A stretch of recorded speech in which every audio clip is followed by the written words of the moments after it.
आणि थेट जाऊयात, मनोज जरांगे सध्या बोलत आहेत. 13 तारखेपर्यंत आता लगेच निघालोय आम्ही हिंगोली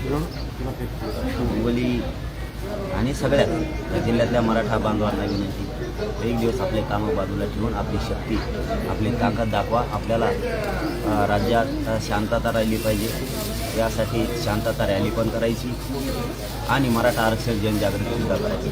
सरकार आरक्षणाच्या बद्दल काय करते हे मला तुम्हाला समोरासमोर येऊन सांगायचं. सरकारची भूमिका काय आणि आता आपल्याला एकत्र येऊन आपल्या मुलाला आणि आपल्या समाजाला न्याय देण्यासाठी, आपल्या जातीसाठी एक दिवस सगळ्या बांधवांनी हातातले कामं बाजूला ठेवून ताकदीनं या. कारण एकट्याच्या लढण्यात आणि करोडोच्या लढण्यात खूप मोठी शक्ती असते. आणि ज्यावेळेस मराठा एकत्र आला त्यावेळेस अख्ख्या महाराष्ट्रानं, देशानं आणि जगानं या एकजुटीची दखल घेतली. त्यामुळे आपल्याला सातत्यानं मायबाप मराठ्यानं लढावं लागणार आहे. आपल्या मुलासाठी आणि आपल्या जातीसाठी ताकदीनं सगळ्या वर्गातील मराठा समाजानं बाहेर पडावं, शांततेत यायचं आणि शांततेत वापस घरापर्यंत जायचं. पण शक्ती ताकदीनं दाखवा सगळ्यांना, ही माझी विनंती. पाटील, काल उशिरा अशोक चव्हाण आले, जवळपास 2 तास चर्चा झाली. ही भेट काय होती आणि नेमकी काय चर्चा झाली तुमची? नाही, हेच की सगळ्या सोयऱ्यांच्या बाबत, हैदराबादच्या गॅजेटच्या बाबत, की त्यांचं म्हणणं होतं आम्ही फडणवीस साहेबांना, शिंदे साहेबांना सांगतोय आजच, उद्याच, परवाच असं चर्चा करतो लगेच. मला काही हरकत नाही, कारण हे अंतरवाली इथं कुणी येऊ शकतं. इथं हे मराठ्यांचं केंद्र असल्यामुळं इथं कोणाला येऊ नको असं म्हणता येत नाही.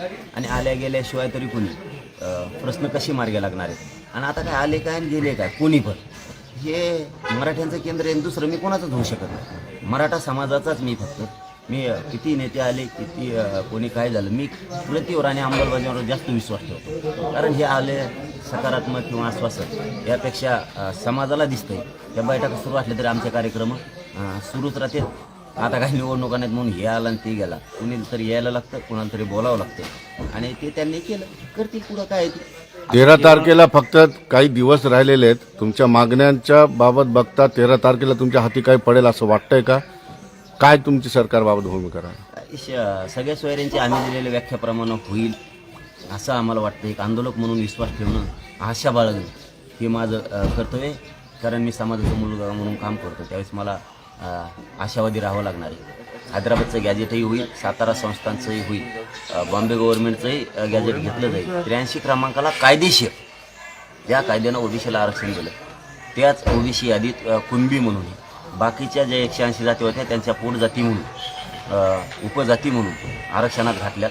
तर मराठ्यांची पोटजात कुणबी होऊ शकते का होत नाही या प्रश्नाचं उत्तर पाहिजे. मला वाटतं तीही 100% होईल. फडणवीस साहेब सगळे गुन्हेसुद्धा आंतरवालीसह महाराष्ट्र राज्यातले वापस घेतील ही आम्हाला आशा आहे. आणखीन आमच्या ज्या सगळ्या मिळून 7-8-9 मागण्या होतील अशी आशा. पण 7 दिवस आहे 13 तारखेला, बघता सगळ्या प्रोसेस बघता या मागण्या मान्य होऊ शकत नाही असं तज्ज्ञांचं म्हणणं आहे. 13 पर्यंत हाती काही नाही लागलं तर पुढचं पाऊल काय असणार? राजकीय इच्छाशक्ती जर असली, सरकारची जर इच्छा असेल तर 7 दिवस नाही, 2च घंट्यात सगळे निर्णय होऊ शकतात आणि ते बी कायदेशीर टिकणार. तर इच्छाशक्ती त्यांची पाहिजे. पुढची दिशा तर आम्ही नंतर ठरवणार आहे 13 तारखेच्या नंतर, कारण हे 5 टप्पे होणार आहे. सगळ्या मराठा समाजाची बैठक घेतल्याशिवाय पुढचा निर्णय होणार नाही. पण एका गोष्टीवर आम्ही पहिल्यापासून ठाणे 288 उमेदवार उभा करायची का 288 पाडायची, नाविलाज आहे आमचं. 10 महिन्याच्या आंदोलनाच्या काळामध्ये तुमच्या लक्षात आलं आहे की सरकार चर्चा करत असताना कोणते कोणते मुद्दे मांडत असतो किंवा सरकारचा प्रतिनिधी काय काय बोलत असतो, त्यावरून तुमच्या लक्षात येतं की आता हे सकारात्मक होणार आहे का नकारात्मक होणार आहे तुमच्या लक्षात येतं. रात्रीच्या बैठकीमध्ये, चर्चेमध्ये 2 तासाची चर्चा होती, त्याच्यामध्ये असं वाटलं का की ये कुछ तो अच्छा हो जाईल? शंभूराजे साहेबांचा फोन त्याच्यामध्ये होता आणि त्यांनी जे एकूण सांगितलं सगळं, आत्तापर्यंत 5 पत्र आम्ही हैदराबादला दिले. त्यावेळेस विधानसभेमध्ये त्यांनी सांगितलं होतं, राजे साहेबांनी की 3 दिले. असं याने वाटतंय की स्पीडनं काम करतायत ते, असं वाटतंय. कारण रात्री फोन शंभूराजे साहेबांचा होता आणि ती काम करण्याची पद्धत, त्यामुळे तर आम्ही समाजाने त्यांना वेळ दिला ना. होईल असं तर वाटतं. कारण एक बघा, आंदोलक म्हणल्याच्या नंतर आम्हाला आशा ठेवावी लागणार आहे, विश्वास ठेवावा लागणार नाही, तर आम्ही लढायला कुठं कमी येतो. आमचं चालूच आहे ना, शांततेत चालू आहे. शांतता मराठा आरक्षण जनजागृती आम्ही सुरू केली आज हिंगोलीपासून आहे. आता हिंगोलीला निघालो आहे. मराठा ताकदीनं एकत्र येणार.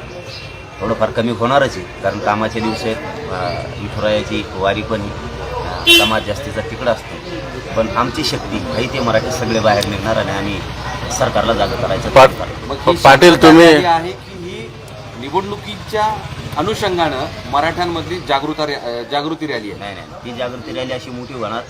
हां, तुम्ही नुसती बघा. आणखी मुंबईत जायचं राहिले, ती रॅली लई डेंजर होणार. पण पाटील, तुम्ही बोलताना असं बोललात की तुमच्या रॅलीमध्ये, तुमच्या शांतता रॅलीमध्ये गालबोट लावण्याचा प्रयत्न केला जाईल. तुम्हाला ही भीती का वाटते आणि का होईल?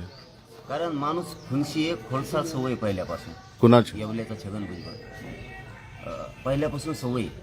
त्याच्यामुळं इथून मागंही केलंय, आमच्या पुढं आंदोलनं करणं, आमच्याच पुढं हटकून सभा घेणं, आम्ही जे करतो तेच करणं.